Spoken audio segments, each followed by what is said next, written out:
Assalamualaikum warahmatullahi wabarakatuh. Perkenalkan, nama saya Puji Maulana dari MN kelas 19C. Akan menjelaskan tugas dari portofolio di video pertama, yaitu tentang investasi yang bebas riba atau halal ya. Di Indonesia masih banyak yang belum tahu instrumen investasi syariah yang pastinya halal. Ini kita bisa lihat di pikiranrakyat.com. Berdasarkan survei OJK mencatat literasi syariah di Indonesia masih sangat rendah, yaitu 0,02%. Nah, yang berarti 10.000 orang penduduk Indonesia hanya 2 orang saja yang melek soal investasi syariah.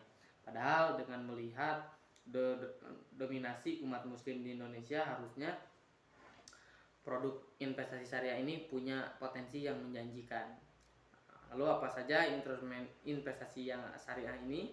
Yaitu yang pertama ada emas. Nah, memang masih ada perdebatan untuk investasi jenis ini, antara boleh atau tidaknya perjualbelikan emas secara tidak tunai. Nah, di Indonesia emas bukan sebagai alat tukar, namun sebagai komoditi hingga diperjualbelikan. Nah, saat ini investasi emas juga semakin mudah. Bahkan banyak e-commerce sekarang yang menawarkan fitur bagi kita untuk bisa menabung emas. Yang kedua, ada reksadana syariah. Nah, secara umum dapat didefinisikan sebagai wadah aset ya, atau efek berprinsip syariah untuk menghimpun dana yang dikelola manajer investasi dibandingkan saham. Nah, reksadana syariah ini punya resiko yang lebih rendah, oleh sebab itu reksadana cocok buat pemula reksadana. Nah, kemudian yang ketiga ada peer to peer syariah ya, merupakan sarana pinjaman ya. Sarana pinjaman antara pemberi pinjaman dan penerima yang terhubung secara online. Dalam prakteknya peer to peer ini sudah tersedia syariah yang bertujuan untuk kegiatan yang melanggar nilai-nilai syariah ya, tidak bertujuan ya. Kemudian yang keempat ada obligasi syariah.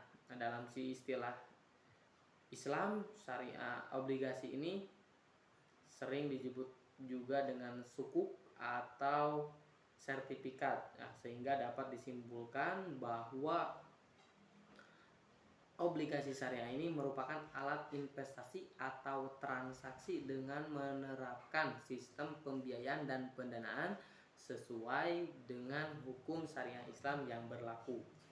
Nah, kemudian ada beberapa karakteristik ya dalam obligasi syariah itu, yaitu antara lain obligasi ini lebih menekankan pendapatan investasi tidak berdasarkan tingkatan bunga yang sudah ditentukan sebelumnya, dan juga mekanismenya ini berada dalam pengawasan hak wakil amanat serta dewan pengawas syariah. Mungkin itu saja. Assalamualaikum warahmatullahi wabarakatuh.